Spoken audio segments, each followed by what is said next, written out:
Episode 8, The Bloodline, Nephilim Legacy and Rulers of the Earth. They were giants, titans, demigods, men of renown. They weren't just myths. They were the notorious Nephilim, hybrid offspring of the Watchers and human women. They were powerful, charismatic, physically dominant, intellectually advanced, dangerously unbound and scary. In this episode, we trace the survival of the Nephilim. How long did they live? Did they reproduce? And could their bloodlines still rule our world today?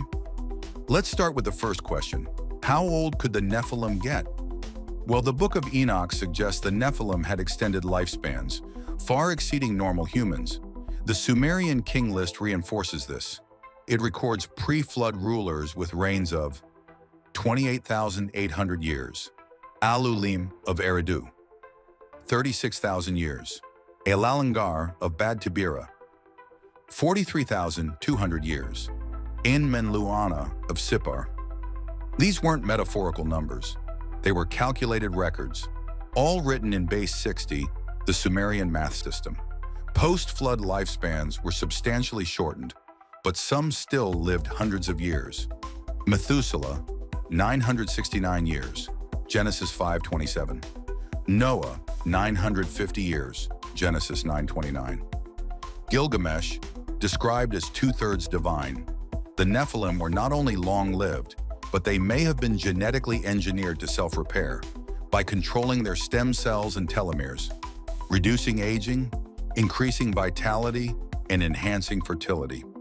The second question is, did the Nephilim reproduce?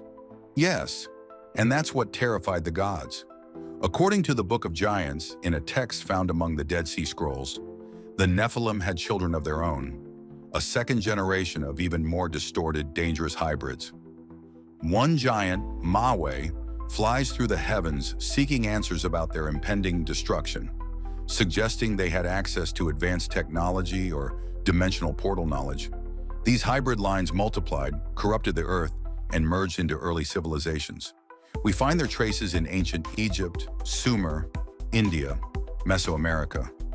All show sudden appearances of mighty rulers who claim to be descendants of gods. These weren't kings by conquest. They were kings by genetic right. So the doctrine of divine right wasn't just spiritual, it was biological. The divine right of kings became the legacy of the power of Nephilim. In Egypt, pharaohs were literal sons of Ra. In Sumer, kings were appointed by the gods. Kingship was lowered from heaven.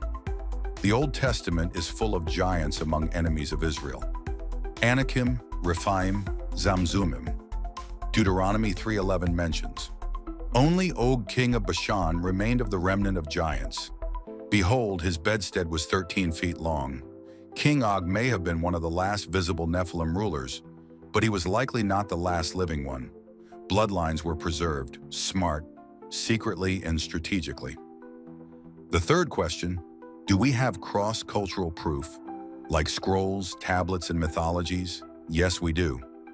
For example, the Enuma Elish, Babylonian, describes godlike rulers, wars in the heavens, and genetic manipulation. Popol Vuh, Mayan, tells of giants and gods mixing with early humans to produce a corrupt, chaotic race. Mahabharata, India, speaks of Asura human hybrids with great size and power, destroyed in massive celestial wars. Book of Genesis and Numbers, Hebrew, documents the Nephilim pre- and post-flood, including Goliath and his brothers. Greek mythology, from Hercules to Perseus, all demigods, offspring of gods and mortals, mirroring the Nephilim narrative. Norse mythology, the Jötnar, giants, lived underground, ruled in secrecy, and battled the gods at Ragnarok. These aren't isolated myths. They're fragmented memories of one reality, scattered all over the world. Times changed, and as open rule by giants became impossible, the bloodlines went underground, literally and politically. That brings us from ancient thrones to secret societies. In Europe, the Merovingian dynasty claimed descent from Jesus in a divine lineage. The Knights Templar, Freemasons, and Illuminati all trace their origins to keepers of sacred blood. The concept of blue blood, used for royalty, may refer to a non-human lineage with higher copper levels. Even the British royal family traces ancestry through Germanic gods back to Odin.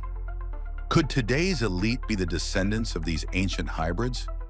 Could bloodlines explain the obsession with genealogy, arranged marriages, and selective breeding among aristocracy? If the Nephilim survived through kings and priesthoods, where are they now? Are they hidden in plain sight? Look closely. The world's most powerful families intermarry obsessively.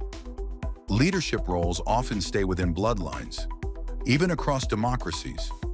Secret societies govern behind the scenes with ritual, symbols, and oaths tied to ancient gods. Why? And where are the Watchers? If imprisoned, perhaps their descendants still serve as avatars or hosts. Perhaps the bloodline has diluted, but not disappeared. So maybe the bloodline never broke. The Nephilim were never extinct. They evolved. They adapted to modern societies. They merged with kings, then priests, then presidents. Today they may wear suits instead of armor, but the drive remains: control from above, ownership of Earth as the oldest inhabitants, access to ancient technological knowledge and power. And if their blood still flows, what does that mean for ours?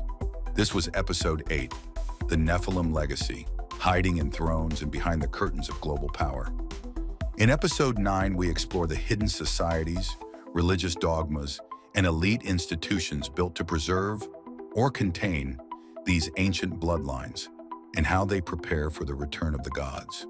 Subscribe, share, and ask yourself, are we ruled by men or by something way older and more sinister?